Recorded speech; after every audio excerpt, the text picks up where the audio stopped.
Today's episode of Good For Me TV comes to you by one of you.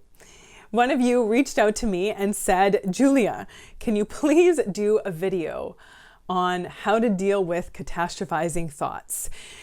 Because I struggle with worrying about, stressing about, thinking about, getting anxious about terrible, awful, difficult, uncomfortable things that could or might or may happen at some point in the future. And it leaves me feeling stressed out and overwhelmed and anxious and worried a lot of the time. And it's not even because terrible things are happening. It's because of my fear of potentially maybe something sometime one day. So we're going to talk about this one. We're going to talk about how to get a handle on those catastrophizing thoughts once and for all.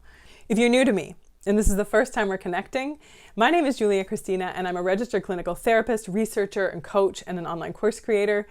I have a master's degree in counseling psychology, and I work to help heart-centered go-getter men and women break through fear and self-doubt so they can love who they are and step into their power. And these catastrophizing thoughts really do hijack our minds and disempower us. That they take over our minds and can keep us living in fear, in worry, in self-doubt, in anxiety, in overstress. And so let's talk about why this is happening. A big reason, not the entire reason, but a big reason why this is happening and what we can do about it. And a big reason why this happens is because our brain is designed to keep us alive. That is your brain's, one of its number one goals, is to keep you alive. And back in caveman days, there is part of our brain that still was the same brain as back then. It has evolved and it has grown, but there is still this kind of lizard brain in there who has sort of survival instinct as its main function. And so back in those days, yeah, there were actual threats to survival. That people weren't living in houses that were protected from the elements, that there were wild animals roaming about, that there weren't kind of walls protecting from people coming in and stealing things. And, you know, in all fairness, there are still people in the world who do live under that real threat, who are in imminent danger. But that's not what we're talking about today. We are talking about imagined threat, a perception of threat, and oftentimes about things that aren't actual real threats to our lives. And how to get a handle on those thoughts. Because our brain oftentimes doesn't know the difference between a real threat and an imagined threat. When you have a perception of danger, your brain doesn't know that this is a perception. Your brain thinks this is real danger. And so it goes into that fight, flight, or freeze mode. It goes into that panic mode. It goes into that overstressing and overworrying, and it just sort of get hijacked, and the adrenaline starts pumping, and, you know, everything is just sort of going on hyperdrive, and maybe, like, you know, all the blood goes to our limbs because it's getting ready to protect itself, to fight or flight, to stick up their dukes or run away and get the heck out of there. And so our brain starts to go crazy, and our body starts to go crazy as well. And so what do we do? How do we manage it when this comes up, when these catastrophizing thoughts come up? And one thing that we often do, and let me know in the comments section below if you have ever done this, if you have ever said, you know, what if this happens? What if this person rejects me? What if this person betrays me? What if I fail? What if people think bad things about me? What if this doesn't work out? What if this doesn't go the way that I want it to? What if? Let me know in the comment section below if you have ever gotten freaked out with that question, what if? And I want to see all of you guys commenting down there so that we all know that we're not alone or weird or broken or flawed for thinking or feeling these things, because we all do it. Let us know. Yep, I've totally done the what if. But here's where the problem is that is not actually a bad question to say to ourselves, well, what if? What if this happens? But the thing is that we stop and we don't actually answer the question. What if I fail? What if I put all this work into this thing and it totally flops? What if I, jump into this relationship? What if I get into this relationship and the person ends up leaving me? What if I apply for this job and I don't get the job? What if I lose my job? And then we freak out like, oh my gosh, what am I going to do? What am I going to do? But we don't actually answer the question. What if that happens? Play it out. Give that fear a run for its money and say, okay, what if this happens? And then, what if this happens? What if I fail? Well, then, it's going to be hard. I'm going to have to get back up. I'm going to have to do it again. I'm going to have to figure out what I did wrong. I'm going to have to learn.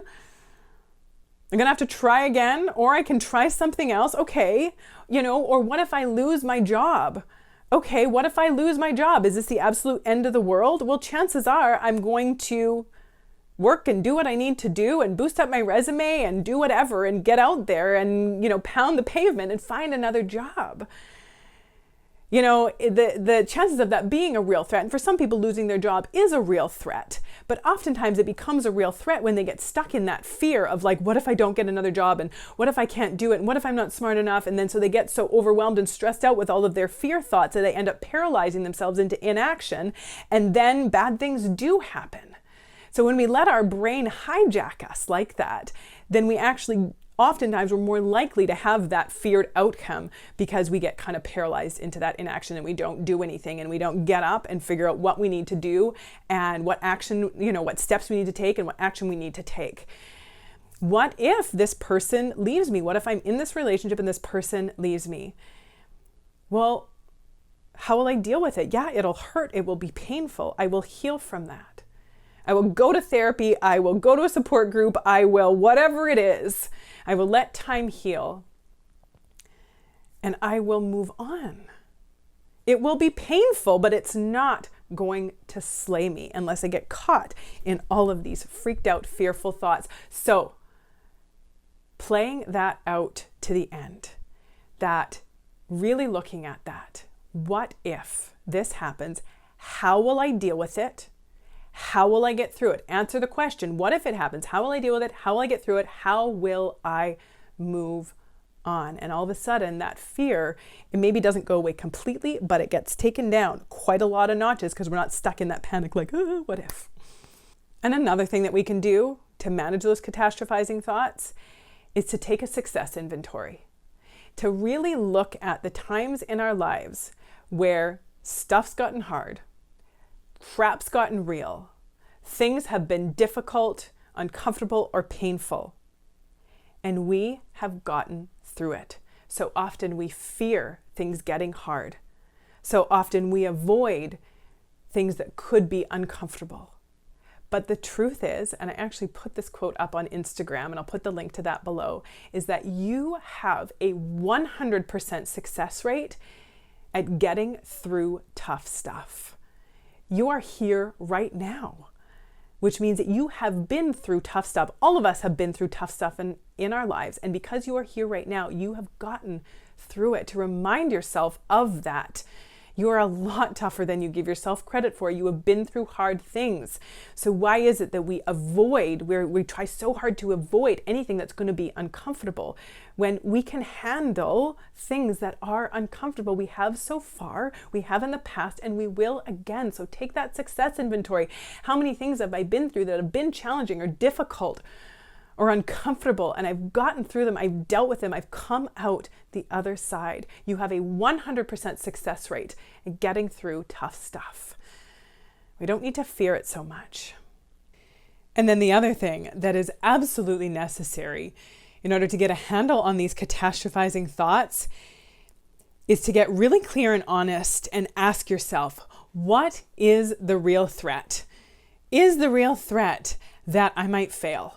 Is the real threat that someone might reject me? Is the real threat that someone might criticize or judge me? Or is the real threat that something might not turn out the way that I want it to? And yes, those things can be difficult and they absolutely can be painful.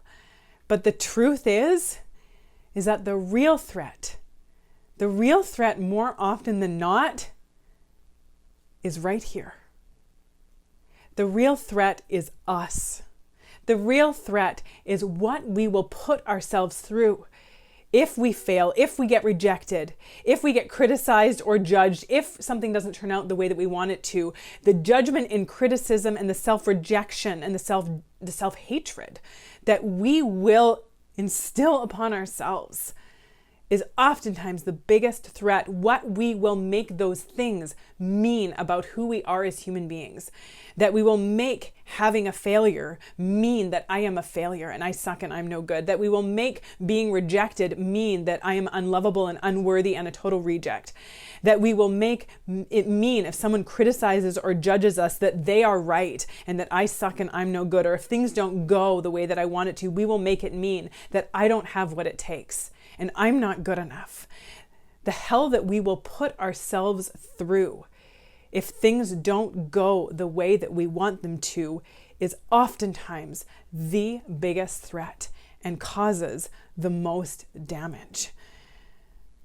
We need to get right with ourselves. We need to heal that relationship with ourselves. So we're not making all of these outside things mean something harmful and hateful and unhelpful about who we are as human beings, because they don't mean those things. We make them mean those things.